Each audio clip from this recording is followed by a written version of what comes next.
మన రక్షకుడైన యేసుక్రీస్తు నామములో అందరికీ వందనాలండి. ఈరోజు దేవుని మాటలు 2వ దినవృత్తాంతములు 26వ అధ్యాయము 5వ వచనము. అతడు యెహోవాను ఆశ్రయించినంత కాలము దేవుడు అతనిని వర్ధిల్లజేసెను. ప్రేమైన దేవుని బిడ్డలారా, మనమందరము కూడా ఒక వ్యాపారంలో వర్ధిల్లాలన్నా, ఒక చదువులో వర్ధిల్లాలన్నా, దేవునిలో వర్ధిల్లాలన్నా, దేవుని సేవలో వర్ధిల్లాలన్నా, మన జీవితకాలం అంతా దేవుణ్ణి ఆశ్రయించే వారిగా ఉంటే ఆయనతో ఉన్నంతకాలం మనం వర్ధిల్ల చేస్తూ ఉంటాడు ఆయన. దేవుని బిడ్డలారా, మనం ఎప్పుడైతే వర్ధిల్లుతామో దేవుణ్ణి మర్చిపోతూ ఉంటాం.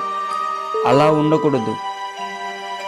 మనము ఎప్పుడైతే ఆయన దగ్గరికి వచ్చామో ఆ రోజు నుంచి ఆయన వర్ధిల్ల చేసిన తర్వాత కూడా ఒకేలాగా ఉంటే దేవుడు చాలా ఇష్టపడతాడు. అటువంటి వారిని త్వరగా వర్ధిల్ల చేస్తాడు.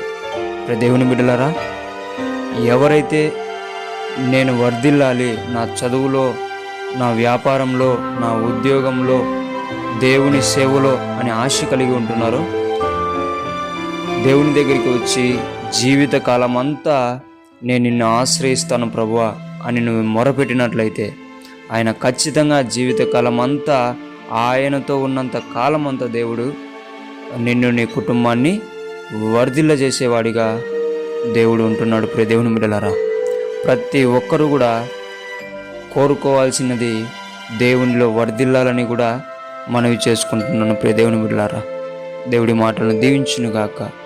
ప్రార్థించుకుందాం. యేసయ్యా, మీకు వందనాలు, స్తోత్రాలు నాయన. ఎవరైతే నాన్న తండ్రి నిన్ను ఆశ్రయిస్తున్నారో ప్రభు తండ్రి, నిన్ను ఆశ్రయించిన కాలము నీవు అతన్ని వర్ధిల్ల చేస్తానని సెలవిచ్చిన దేవా, మీకు వందనాలు ప్రభా. యేసు నామములో నీ బిడ్డలు ఎవరైతే వస్తున్నారో వారందరినీ కూడా వర్ధిల్లింపజేయమని యేసు నామంలో ప్రార్థిస్తున్నాం తండ్రి. ఆమేన్.